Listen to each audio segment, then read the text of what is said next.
আপনারা সবাই জানেন আজকে আমাদের এখানে জমায়েতের কারণ গতকাল আমাদের এই শিক্ষকদের উপর যে ন্যাক্কারজনক হামলা হয়েছে তারই প্রতিবাদে আমরা আজকে এখানে জমায়েত হয়েছি। সত্যিকার অর্থে আমরা এই যে বললো আমাদের ছোট ভাইরা তিনটা ধাপ অতিক্রম করে আজকে 30টা বছর, কেউ 12 বছর, 15 বছর, 18 বছর তারা এই স্টেজে এসেছে, দীর্ঘ সময় পার করেছে, কিন্তু তারা ফলাফল শূন্য। আর যারা আজকে কোনো অবস্ট্যাকল ছাড়াই আজকে এই পথে এসছে তারাই কিন্তু আমাদের মাথায় বসে যাচ্ছে। আর যদি তারা আমাদের মাধ্যমিক স্তরে প্রশাসনিক পদে ঢুকে যায় তাহলে এই যে আমাদের যারা জুনিয়র ভাই বোনেরা আছে তারা অনেক ক্ষতিগ্রস্ত হবে। ইতিমধ্যে তারা তো ক্ষতি হয়ে আসছে, দেওয়ালে পিঠ থেকে গেছে, প্রতিবাদের কোনো ভাষা দেয়। তারপরেও আসলে যখন আর কোনো কিছু বলার থাকে না তখন সবাই নীরবেই আমাদের মনে হয় সয়ে যেতে হবে। জানি না আমরা আজকে সোচ্চার হয়েছি, এভাবেই থাকতে চাই আমরা সবাই, তাই কি না? করে সামান্য 400 জন প্রকল্পে তাদের 3 বছর বা 4 বছর মেয়াদী নিয়োগ দেওয়া হয়েছিল। তারা পিছনের দরজা দিয়ে অনেক টাকা দিয়ে তৎকালীন সময়ে কর্মকর্তাদের হাত করে নিয়ে তারা রাজস্ব খাতে এসেছিল। আমরা বগুড়া জেলা শিক্ষক পরিবারের পক্ষ থেকে আমাদের সরকারি মাধ্যমিক শিক্ষকদের প্রতি হামলা এবং তাদের প্রতি নিপীড়ন নির্যাতনের তীব্র নিন্দা জানাচ্ছি। সেই সঙ্গে দোষীদের সাব্যস্ত করে আইনে আওতার নিয়ে আসার আমরা দাবি জানাচ্ছি। আসলে তারা প্রকল্পদের চাকরিটা শুরু করেছিলেন, প্রকল্প একটা 3 বছর মেয়াদী, সেই প্রকল্প থেকে তারা রাজস্বতে এসেছে। এখন তারা সামগ্রিকভাবে সরকারি মাধ্যমিক সকল প্রশাসনিক পদগুলো যাচ্ছে, এটা অবৈধ। প্রত্যেকটা চাকরির সূত্রে একটা বিধি থাকে, সেই বিধি অনুযায়ী আমাদের প্রাপ্য এবং আমাদের স্থানগুলো আমাদেরই। আমরা আমাদের শিক্ষকদের উপর হামলার তীব্র নিন্দা জানাচ্ছি এবং এর দৃষ্টান্তমূলক শাস্তি কামনা করছি। আমরা যারা সরকারি মাধ্যমিকের শিক্ষক, আমরা 2-3টি পরীক্ষার পার করে মেধার মধ্য দিয়ে নিরপেক্ষভাবে চাকরি পেয়েছি। আজ আমাদের প্রতি তাদের যেই ঔদ্ধত্যপূর্ণ আচরণ তা আমাদের সরকারি মাধ্যমিক শিক্ষক মেনে নেবে না। উপজেলা মাধ্যমিক অফিসার যারা টিপিও নামে তারা উপবৃত্তি দেওয়ার জন্য একটা প্রকল্পে তারা নিয়োগপ্রাপ্ত হয়ে তারা মাধ্যমিকটাকে টাকা দিয়ে তারা চাকরি রাজস্ব খাতে নিয়ে যাওয়ার পর তারা যে বাণিজ্য করেছে, নিয়োগ বাণিজ্য, তারা একটা শিক্ষক নিয়োগের সময় 50,000, 1 লক্ষ টাকা করে ঘুষ বাণিজ্য করে তারা সেই লোভ আর সামলাতে পারছে না। সেই টাকা দিয়ে তারা মাধ্যমিক উচ্চশিক্ষা অধিদপ্তর তারা কিনে নিতে চায়। আমরা তার তীব্র প্রতিবাদ জানাই।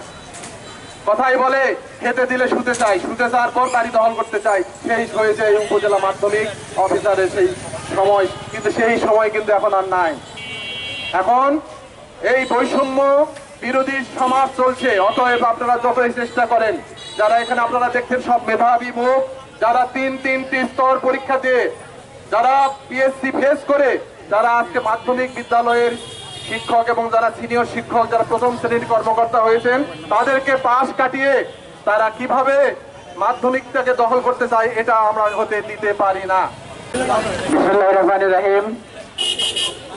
আজকের এই মানববন্ধন ও প্রতিবাদ কর্মসূচি থেকে সংগ্রামী সকল শিক্ষককে শুভেচ্ছা জানাচ্ছি। সেই সাথে প্রতিবাদ জানাচ্ছি ওই সব উদ্ধত্যপূর্ণ আচরণকারী যারা এই সরকারি মাধ্যমিকের শিক্ষকদেরকে লাঞ্ছিত করার মতো দুঃসাহস দেখিয়েছে। আজকে এই মানববন্ধন থেকে আমরা বলতে চাই তারা এত বড় দুঃসাহস কোথায় পায়। আর সরকারের কাছে আবেদন জানাতে চাই, সরকার এই যে মাধ্যমিক প্রকল্প এবং মাধ্যমিক শিক্ষা অফিসার নামে যারা আছেন, যারা মাধ্যমিক শিক্ষা অর্থাৎ বিশেষ করে বেসরকারি মাধ্যমিক বিদ্যালয়গুলোকে নিযুক্ত দেখাচ্ছেন, তাদের বিরুদ্ধে ব্যবস্থা গ্রহণ করবে। আমি অত্যন্ত ক্ষোভের সাথে এখানে উপস্থিত হয়েছি সহযোদ্ধাদের সাথে। আমার কাঁধে কিন্তু এখনো ব্যাগ ছিল। আমরা টিচার হিসেবে যখন ঢুকি, এটা চর্চা করতে গিয়ে ন্যায় নিশ্চয়তা এবং সামাজিক সংস্কারগুলোতে আমরা মনোনিবেশ করি, যার কারণে আমরা সবসময় চুপচাপ থাকি।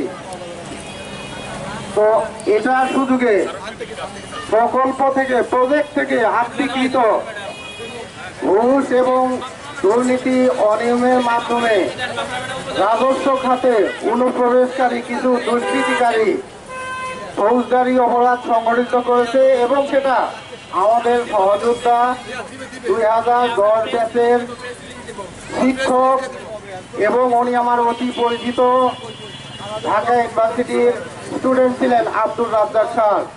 উনি এখন ঢাকা মেডিকেল কলেজে চিকিৎসাধীন। আমি নিজেও ঢাকা ইউনিভার্সিটির স্টুডেন্ট ছিলাম, ম্যাথমেটিক্সে অনার্স মাস্টার। 2000 সালে শহীদুল্লাহ হলে যেদিন আমি প্রবেশ করি, 1 ঘন্টার মধ্যেই সেখান থেকে আমরা আন্দোলন শুরু করি। 2009 সালের নভেম্বরে যখন আসি, তখনও আমাদের সমাপ্তি ঘটছে ছাত্র জীবনের আন্দোলনের মাধ্যমে। কিন্তু আমরা সব কিছু ভুলে গেছি অ্যাজ এ টিচার। কিন্তু এই দুষ্কৃতিকারীদের ফৌজদারি অপরাধ দেখার পর আমাদের রক্ত আবার টকবক করছে। আমাদের সাথে অনেক শিক্ষক জুনিয়র যারা আসছেন বিশেষ নন ক্যাডার থেকে, তারাও এই অপমান লাঞ্ছনা সহ্য করতে পারছে না, যার কারণে আমরা আবেদন জানাই আমাদেরকে রাজপথে নামাবেন না। দুদক সহ এখন যে প্রকৃত জনগণের সরকার